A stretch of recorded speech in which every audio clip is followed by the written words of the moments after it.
Namaskar friends, welcome to Utkarsh in English, an exclusive YouTube channel for English medium students. I am your host Pawan Kumar Jha and we are discussing education psychology. Today's topic we are discussing about the developmental theories, and in this we are talking about nature and nurture conflict, nature and nurture debate. Today we are discussing the effect of nurture or the effect of environment. So we will start with the nurture influence on the child development, and we are starting with the meaning of environment or the nurture. We have discussed it earlier also. So if we are talking about the nurture, nurture is generally taken as the influence of external factors upon the child. So we are talking about the influence of external factors on the child, so that the what is impacting, what how it is impacting the development of the child after conception. Whatever the exposure, the product of exposure, the life experiences, learning on an individual, they collectively called the nurture or environment. So what we see that this is the environment, external factors which are impacting the development of the child. When we move on, so the nature of the nurture, we will see the what is the nature of the nurture. That means that we are talking about the nurture's qualities. So nurture assumes that correlations between environmental factors and psychological outcomes are caused environmentally. So what we see that nurture always talks about the correlation between the environmental factors and the psychological outcomes due to it. Whenever we are talking about the effect of environment, what we see that the environment is impacting the psychology of the individual child as well as the individual's different kind of development, because development not only depends upon the physical domain, it is also dependent on the various psychological domains like the emotional development, moral development, social development. They all are the psychosocial developmental domains. As we see that environment is impacting these domains, therefore we see that they are being intervened, they are being impacted by the nature of the environment. Like an example has been taken, how much parents read with their children and how well children learn to read appear to be related. So whenever the parents are learning or reading with the children, we will see a positive impact on the learning of the child also. We see that if there is environmental stress, like if we are seeing in the Syria, what we see in Syria, we will see that the individuals are being in the great stress due to war which is going on for the last 10 to 15 years. So it affects on it, and most of the people, when uh, we see that they are being in the depression, they will show the symptoms of the depression. So what we see that these are the things which is impacting the psychology of the child. So the people who are commenting are not asking the questions, so I do not take up those things, because as a teacher the medium is to clear the doubt. So you should understand that you should adhere with the medium, that you are, if you are thanking me, that is very good, but if you are commenting just for the sake of commenting, that is not allowed on this channel. Particularly, I will not respond to those things. I will respond to the any doubt, any question you may have, and those questions should be related to the content also. Therefore appreciate, be a good learner, and appreciate that I appreciate that you should be a good learner, and you should appreciate that I should always answer all the questions which are being asked by you on your doubts or on the content related which we are discussing now. So sorry and thank you sorry for not answering those questions, and thank you everybody who is following the norms, particularly in my class. Thank you everybody.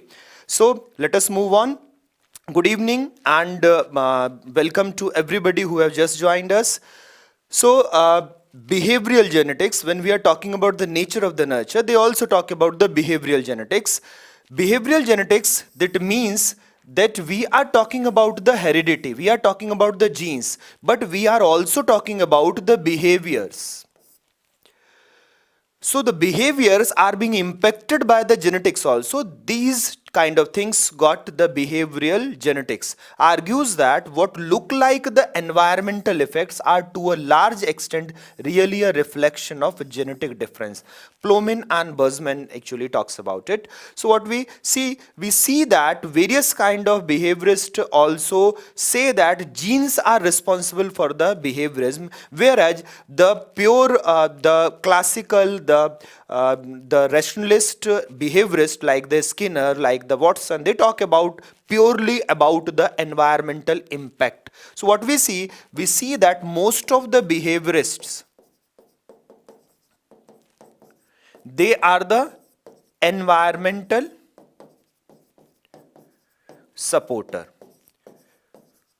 And we have done a lecture on this also, that they are called the empiricist because they are the original champion of supporting the nurture part of the development. So they focus on the behavioral impact being created by the environment, and they call the environment as the stimuli. Then they also say that people select, modify and create environments correlated with their genetic disposition. This means that if sometimes appear to be a environmental influence is a genetic influence, so behaviorist genetics talk about that the environmental correlation with the genetic disposition. So we may say that genes are also playing with the nurture. So the nature of the nurture, we call it, they are also responsible for it. So children that are genetically predisposed to be a competent readers will be happy to listen to their parents read them stories and be more likely to encourage this interaction. So the nature of nurture thought process, or this school of thought always talks about that individual is responding to the environment because genetics has been coded for this. Like Gardner says that in its naturalist intelligence, they say that we are predisposed, we have the brain, our evolutionary brain, where we still look like or still act like the apes or the various the monkeys, like we are when we were on the trees and we like the greenery of the trees. Why we like the greenery of the trees? Because greenery of the trees has supported us, has helped us to hide from the various kind of attackers, various kind of carnivorous, various kind of hunters in the jungle. As we are being hunted by them, therefore the tree, the green tree is giving protection to us. Therefore we all people love greenery. So this is the kind of relation which certain psychologists talk about, that our nature is responsible for every nurture, and nurture is responsible for the genetic selection in the long run. Next, we talk about the environmental factors that impact the child development. So what kind of environment we have? We generally talk about the four kind of environment which is impacting the child. The first one is the social environment. Second one is the emotional environment.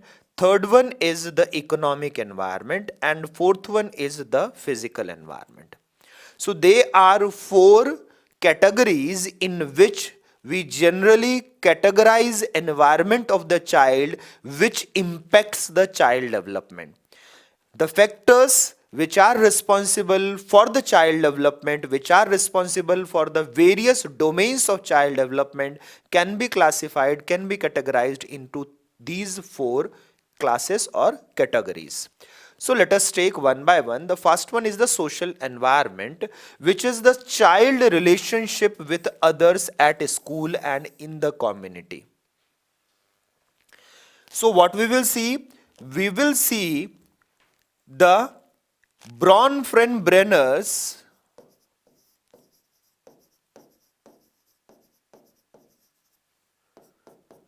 ecological model to understand the impact of social environment on the child.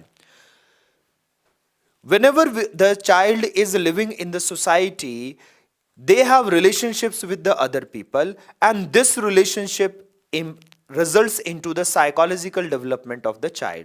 We also see the psychosocial development of the child given by the Erik Erikson. So in the developmental theories, when we take up the theories one by one, we will see that these theories are being interrelated and correlated because they are giving us the social environment of the child. So intervention of the social environment.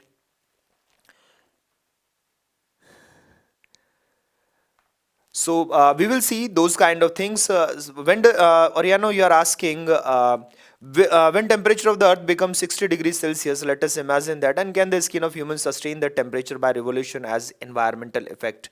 It may happen that one or the two organism or a few organism of the species can sustain that organism, because this is the evolution, and in the evolution, if any individual cannot sustain, then whole of the species gets wiped out, and we have seen it in the cases of dinosaurs. So it is one of the imagination where we can have the imagination that if one of the our beings, any human being can sustain that environment, then we can have the progress of genesis, progress of the species in the next era. Otherwise, like the dinosaur, we will be also be a wiped out species. Genetic disposition means, which we have learned in the last lecture, that is the heredity. Genetic disposition means the heredity. So in the nature of the nurture, we are talking about the genetic disposition and its relation with the environment. So when we are talking about the society, society always impacts the individual child. It gives us the culture. So by socio-cultural theorists like the Vygotsky, like the Bandura, which gives the social learning theory, these all people are talking about the impact. Freud has talked about the childhood experiences which impacts the adult's behavior, adult's personality. When we talked about the Bandura, he talks about the social learning theory. Bronfenbrenner talks about the ecological model of the development. Vygotsky talks about the socio-cultural theory. Padam Patidar, this is according to the RPSC first grade syllabus also. I am talking about the second unit at that time. At this time, we are talking about the second unit, that is the developmental unit. So we are taking up those topics which are found in every teacher recruitment exam, every eligibility test. We are taking up those topics. So you have to correlate the topic to the syllabus. If we are talking about the grade first syllabus, I am dealing with the second unit which talks about the human development. So when we talk about the second environment is emotional environment. So whenever we talk about the human beings always have affects.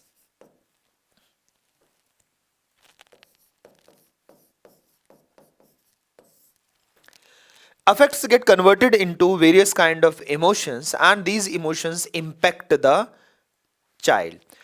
As they are impacting the child, so what we see that if the individual are well supported at home by the family in their emotional development, they will have the greater control and coordination of the emotions, and it is very necessary for the adjustment in the society, because if an individual cannot control the emotions, then they cannot be easily adjusted in the society. For the adjustment of the society, an individual should understand the dynamism of the society, dynamism of the social interaction, and act accordingly. So whenever we are talking about the emotional environment, we are talking about the adjustment the child is getting from the family and development they will have.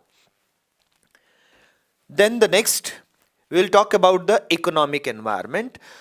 As we have moved on towards the civilization, we have converted ourselves from the gatherers and hunters to the social members. And the social members have started exchanging various produces they are gathering or they are producing. Whatever they are constructing, the producing, they have started exchanging, and this is the basis of the society. That is the division of the work. Everybody works in his in his class or division of work, and they produce something, whether through the service they are producing something or whether through the industry they are producing something. And when they produce something, they exchange it with the others, and this exchange is called economy. We are exchanging different things to get food, to get home, to get various resources. So this is the economic environment. So if the economic environment is not suited for the development of the child, what we see that the family's ability to provide the financial support, the resources to the child for the development, that will impact greatly the development of the child. It contributes towards the education, it contributes towards the nutrition. So these factors are being governed by the economical ability of the family. We call it nutrition, education, health. These factors are being impacted by the economic conditions. So whenever we are talking about the child development, we should see that whether these economic environmental conditions are being provided empirically or not. If they are not amply provided, what we will see? We will see that lack of the health conditions, lack of the development of the cognition. Therefore, we always talk about the provisions of the government which can support the child development. Like in India, we have provided with the right to education, so that the individuals who economically are not sound, they are economically weaker sections, they are the marginalized people, they can get the right education. Therefore they can get the good education. We have provided right to it. We call it the rightist humanism, because we have given the right to the every child of India that they should get education. So these are the things which can be impacted by the economy of the child. Then comes the physical environment. So as the physical environment is responsible for the evolutionary measures, we have seen that in the due course of evolution, physical environment is always responsible for the development. So we see that these kind of things like the impact the development, like exposure to drugs, alcohol, tobacco, environmental toxins like lead, they all can impact it. Like if we have seen that in the Hiroshima and Nagasaki, where the atom bombs were dropped, still the people are suffering from the various kind of diseases due to the radiations in the environment. So the environment, whether it is a good environment, whether like in Delhi, we will see that a lot of child is having asthma. We have seen the increase of asthma in the children cases rising almost 20% in Delhi, or the regions where the pollution is very high. So these all things always impact the development also. What kind of physical environment the child is getting, what kind of clothing he is getting, what kind of infrastructure he is getting, what kind of environment he is getting.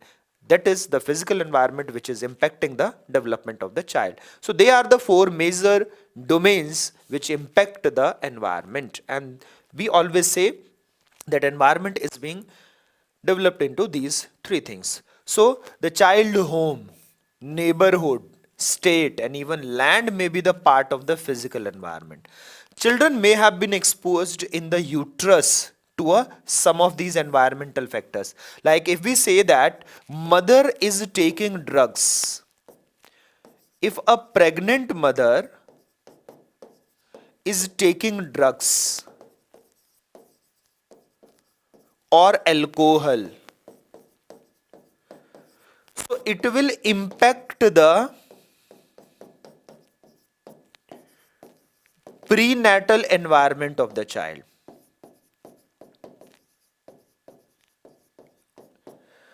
So prenatal environment, which is in the womb, what we see that the child is in the womb of the mother, and if mother is drinking or taking drugs or taking tobacco like smoking, this can impact the child. So what we see that those things have been affected in the womb, but will the symptoms will be shown in the preschool age development, like the learning disabilities or the mental retardation. After birth we will see that various kind of deficiencies, various kind of disorders in the child can be seen. And why they are seen?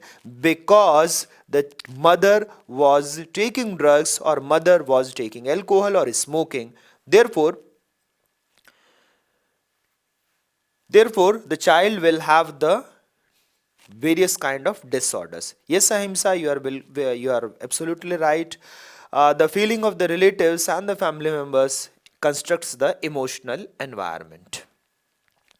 We will see it in the Erik Erikson psychosocial development, how the trust develops the child. We will see this in the Erik Erikson psychosocial development. Then we talk about a Harvard report that Foundations of lifelong health are built in early childhood. Provides summary of the diverse influences on early childhood development as well as the framework for action. What we have to act upon.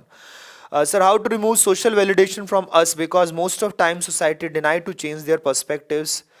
Yes, you are absolutely correct. We will talk about it in the stereotypes. There is one, when we will talk about the social development, we will talk about the theory being given by the Kohler, then given by the Bandura. Two individuals have talked about the social constructs. So in social psychology, we will talk about it, Oriano. So the foundations of lifelong health are built in early childhood. What we see that the summary of every childhood development and what we should act upon, we should actually act upon these four environments. So whenever we are talking about the social validation, like Oriano is saying, or the social identity, or the social consistency, or social stereotypes, social conformity by the child, then we are talking about that the individuals, the foundations of everything which we see will be seen in the childhood. Same thing was said by the Freud, that if we have to see the psychopathology of the personality of an adult, we have to go through the childhood of that particular individual. Then we talk about the three domains of influence. The foundation of lifelong health refer to three domains of influence that establish the context within which the early roots of physical and mental well-being are either nourished or disrupted. They are either nourished or disrupted. So both the physical well-being and the mental well-being, which is the basis of the sound child development, we will find those things in the childhood, whether they are nourished or disrupted. These three domains, first one is a stable and responsive environment of relationships. As Ahimsa was talking about, that the relationship provided by the family members and the relatives. So what we see that this domain underscores the extent to which young children need consistent, nurturing and protective interaction with adults. So with their adults, be the family members, be the relatives, be the adult peers in the neighborhood, what we see that how the child is getting consistent, nurturing and protective interactions in those relationships. These things should enhance their learning as well as behavioral self-regulation. These relationships should not control the child. It should help and enhance them in their various kind of learnings, and they should help and support them in developing the self-regulation within the behavior. Like if we are talking about the reward and punishment, they are the control system for the child's behavior. We should not encourage the control systems. We should encourage the behavioral self-regulation. They should be self-aware and self-regulated. Then we can have the development of the child. Then comes, as well as help them develop adaptive capacities that promote well regulated stress response systems, because whenever we are in the society we always have the stress systems, so we should have the systems against those stress situations. If we are facing some stress situations, we should have certain systems so that we can respond to those situations, and we are responding to those situations, that is called the adaptive capacities. And the child should be supported by the adults, should be supported by the peers to deal with the certain kinds of stress situations. Then we can actually make them a good individual who can actually take on any situation in the life. We will not see the situations where kids are actually committing suicides. Then comes the second one, safe and supportive physical, chemical and built environments. So safe as well as supportive. So second domain, whenever we are talking about, domain highlights the importance of the physical and emotional spaces that are free from toxins, fear, allow active exploration without risk of harm, and provide support for families raising young children. So this domain highlights the importance of the physical spaces as well as the emotional spaces.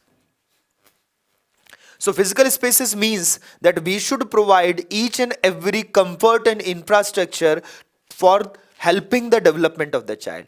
Emotional space requires that we should let the child have the autonomy with the kind of support they need, where they don't get harm, they don't take unnecessary risk, still they develop the competitive attitude and they don't degenerate in their emotions, in their psychology. So they don't have the self objection, also they don't should have the over expectations from them. They should have the right kind of self confidence, neither the overconfidence nor the underconfidence. So what we will see, we have to provide them a safe and supportive environment which gives them the physical support, which gives them the chemical support, which gives them the building or construction support to their psyche. Then comes the third one, is sound and appropriate nutrition. After we have provided the good social and psychological environment and physical environment, now we should talk about the nutrition, because the biological development is also an environmental concern. If they are not getting the good nutrition, they don't have the good kind of development. So domain emphasizes the foundational importance of health promoting food intake. We should give importance to the health promoting food intake, and we are taking it seriously. Therefore, we have started the midday meal scheme in our schools. Why midday meal scheme is so important?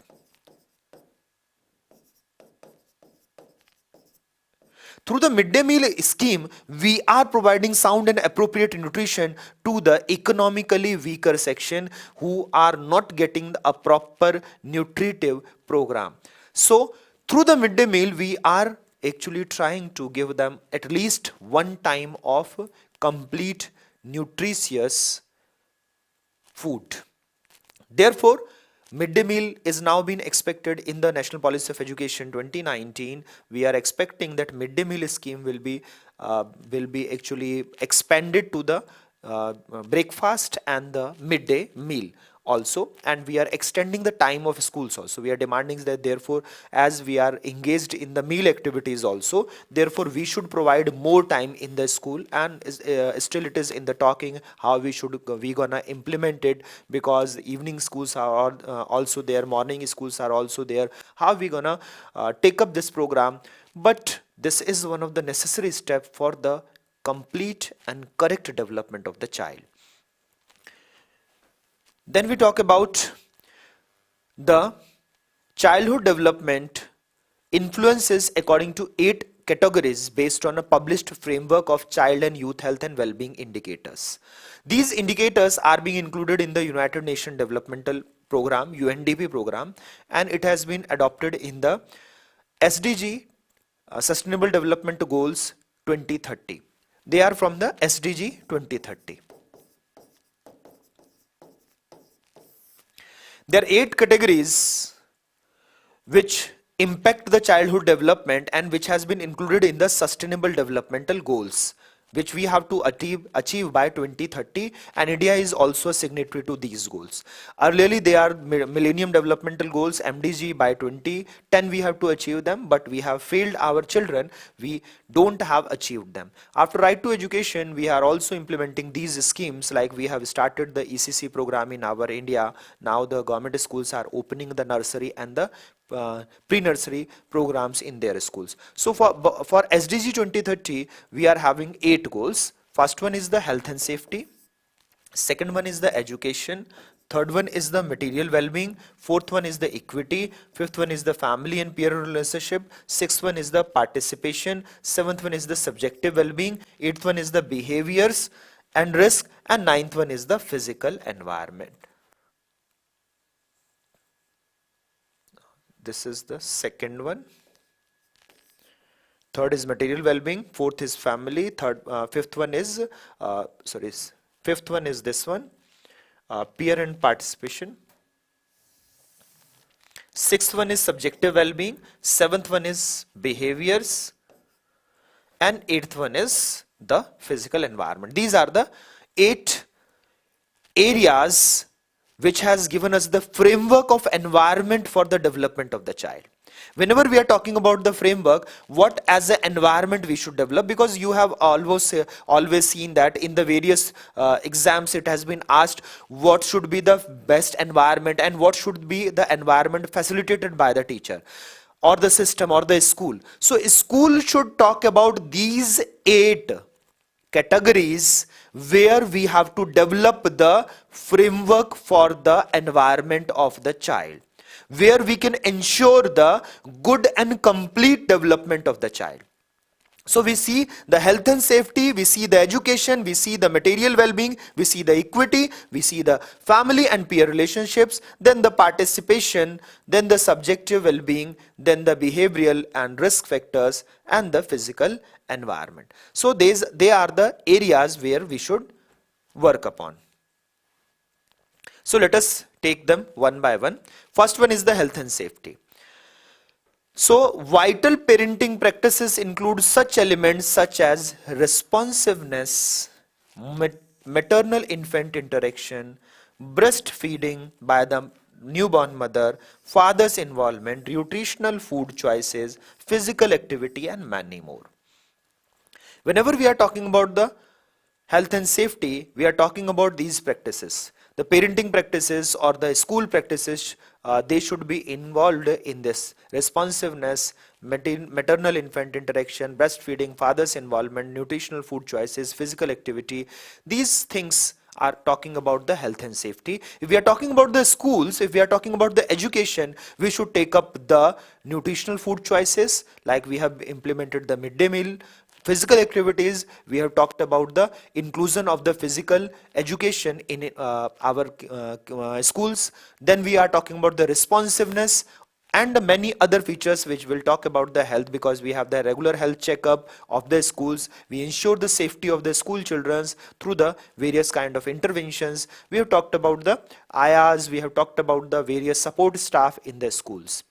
We have talked about the safety measures in the school according to this norm.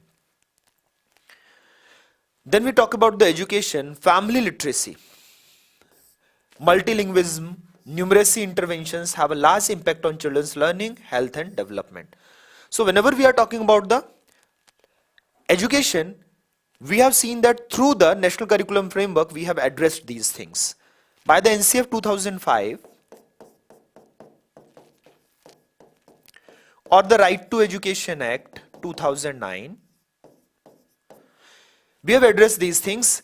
In the NCF 2005, we have talked about the 3 R's: reading, writing and arithmetic, and that is the language and numerical interventions. 3 R's are talking about. If we are talking about 3 R's, that is the reading, first R,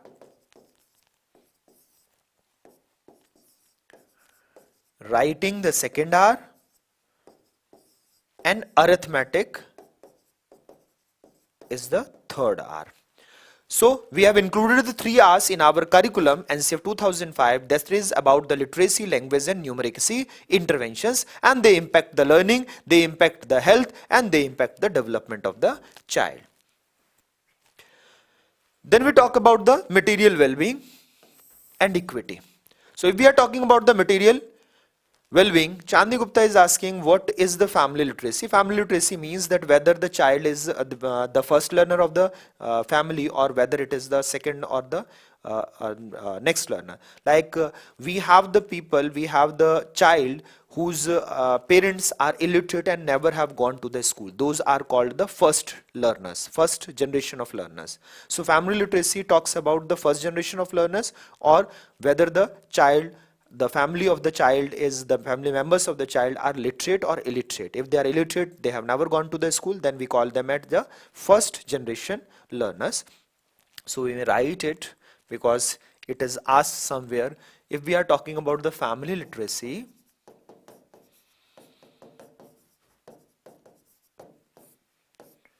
so first one is the learners generation, that is the family members are literate and had attended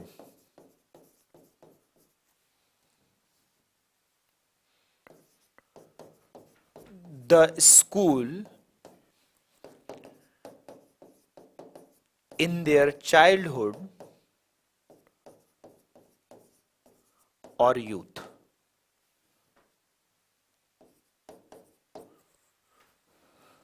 Then come the first generation learners.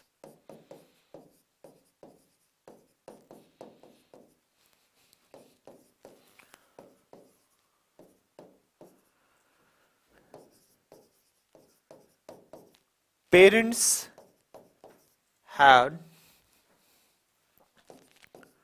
not gone to school and are illiterates.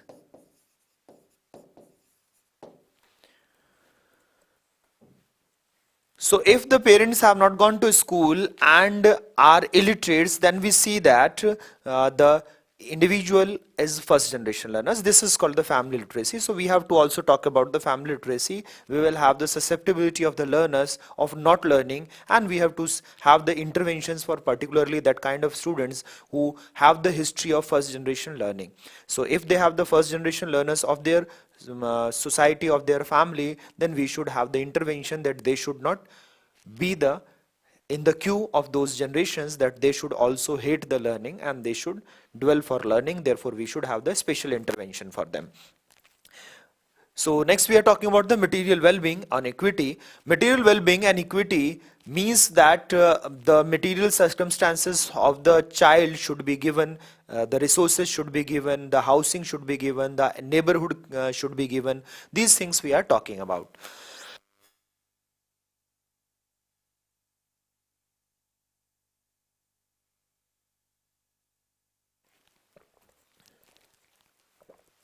So we are talking about these things where we are providing the material resources which has this strong influence on the child life. Then the next we are talking about the family and the peer relationship, because it will give the major contribution to it. So the infant mother father relationships, children relationship with the family and the peers are key to their well-being, and which we will see in the psychosocial development. So the psychosocial development, we will see the impact of relationship on the child, and it has been given by the Erickson. In the psychosocial development theory, we will particularly study what is the influence of the good relationships on the child, whether it is being built on the trust of the family and the relationship, whether it is built on the mistrust of the family and relationships. Then we talk about the participation. So participation, children participation in the after school programs and activities can contribute to the healthy development in physical, social and emotional realms.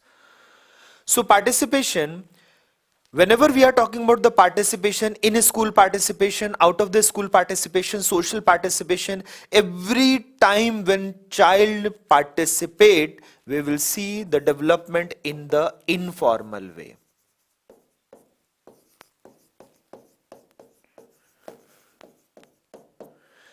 So the participation impacts the informal development, and which is the major portion of the developmental domain. Because whatever we are planning, everything includes the informal development also. If we are planning for the language, like if we are talking about the mathematics, so when we are teaching the mathematics, whether the language is being developing or not.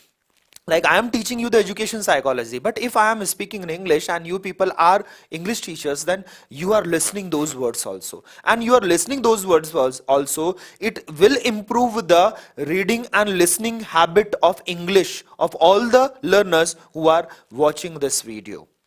So we are discussing the education psychology, but informally we are also developing the listening skill of the English communication. So this is the impact of the participation. Whenever an individual is participating in anything, in any kind of activity, they will have the various kind of development through it, and it contributes to the healthy development of the physical realms. It contributes to the healthy development of the social realms. It also contributes toward the emotional realms of the development. Then comes the subjective well-being. So if we are talking about the subjective well-being, what we see that poverty, trauma, inadequate treatment impact children's social, emotional and mental health. So we see that these things, the subjective well-being, if they are not being provided to the child, they may have the self-abjection. They may feel that they are being discarded by the society. They feel that they are in the lower of the status in the society. So we always see that the subjective well-being impacts the development of the child. We always have the certain kind of interventions through this subjective things, and if they are impacting the psyche of the child, they are impacting the mental health of the child, they are impacting the social health of the child, they are impacting the emotional state of the child, then they will have a poor development. Then we say that behaviors and risks. So physical activity and healthy eating are examples of healthy behaviors.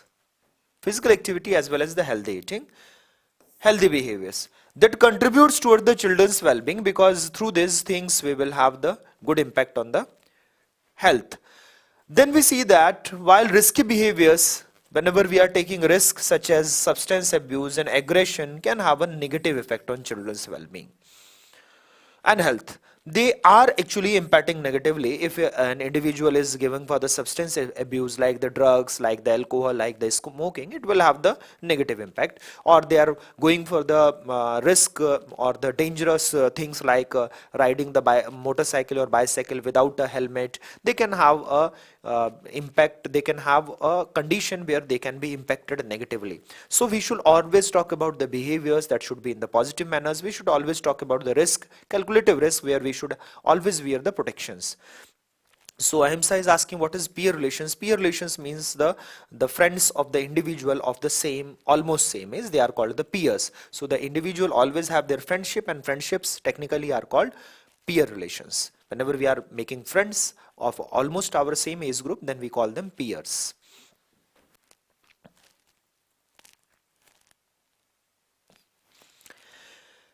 Eighth one is the physical environment. So physical environment, we have seen that environmental agents which we live in, whether it is the cold environment, whether it is the hot environment, whether exposure to the pollution, organic pollutants, heavy metals, smoking, detrimental to child development. Whenever these things are against the development, such as air pollution, organic pollutants, heavy metals, smoking, etc. Second-hand smoking means in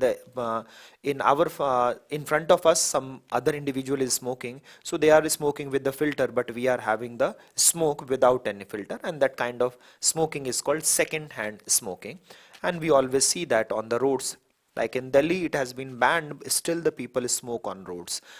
Still the people smoke on public places. So these all are detrimental to the children's development. They all are detrimental to the children's development. Therefore, what we see that the physical environment is also causing various kind of developmental things in the individual. Then lastly, we see that although relationships between measures of natural space and positive emotional well-being are weak and lack consistency, modest protective effects on health have been observed in small cities. We have seen that the relationships of the natural space, if they are there, then will have a good development. Like if we have the parks in our cities, then the people and the child can go there and enjoy their free time there. So in the small cities we have empty of free spaces, natural spaces, but in the high rise cities, in the urban cities, what we see that uh, the various kind of things are happening to the individuals here, because they cannot enjoy the natural beauty, they cannot enjoy the natural park. We strive for natural park. Then we call it yes or no, Nepal the drugs is legal and the happiness index is good enough because of it. No, the Nepal is not good at the happiness index. The good at happiness index is not Nepal, it is Bhutan. Nepal is not so good at the happiness index. So marijuana, yes, it is legal there, and in India it is also legal in some places. We call it as bhang. So the marijuana in the marijuana form is not legal, but we are talking about second-hand smoking. Jitu Jat, yes, we are talking about the second-hand smoking. That is, if someone is smoking in front of you, so you are also getting the smoke of that cigarette or that tobacco. That smoke is called the second-hand smoking. When you are not a smoker, you are not smoking the cigarette or any kind of tobacco, but the second individual in front of you, they are smoking, and you also inhaling the same air where they are smoking out, where the smoke of the tobacco is there and you are inhaling it. That kind of smoking is called second-hand smoking. So what we see that we can have the drugs and the negative effect. We are talking about the abuse of the substance, we are not talking about the medicinal effect of the substance. We use the drugs to treat the individuals also, but it can be abused also. Like alcohol, if someone is drinking in the limit, then it is not an negative, it is not an abuse of the alcohol, but it is, if the individual is drinking heavily, then it is a abuse of the smoke. The child should not do the smoking or the drinking, but if child is using it, then it is called the abuse of the substance. So if we are abusing any substance, that is not so good, that will impact the health negatively, that will impact the development negatively. So this is all about the environment we have talked about. So I hope that you have understood the lecture, and if you have any queries, I have said it earlier also that you can comment on the video afterwards also, and in the gradual run I will collect all the questions which has been raised by the various listeners, various viewers of the video. Then we can talk about, one session will be on those questions, those queries which you have raised on the as a comment on the videos also.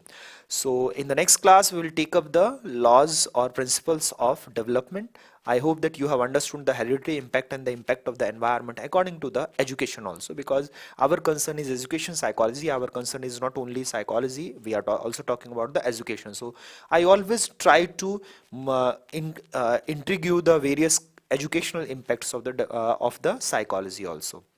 So I hope you have enjoyed the lesson. We will meet again. Until and up to that, good night, good evening, namaskar. Click on the subscribe button to subscribe to our channel. Press the bell icon on the YouTube app and never miss another update. Download Karsh app from Google Play Store. Karsh app is one-stop solution for your competitive exam preparation with lots of unique and amazing features like create your own custom test, add YouTube videos in app library, add web reference link for quick revision, make your own custom flashcards. For each chapter, you can give online test and analyze your performance. So download Karsh app now.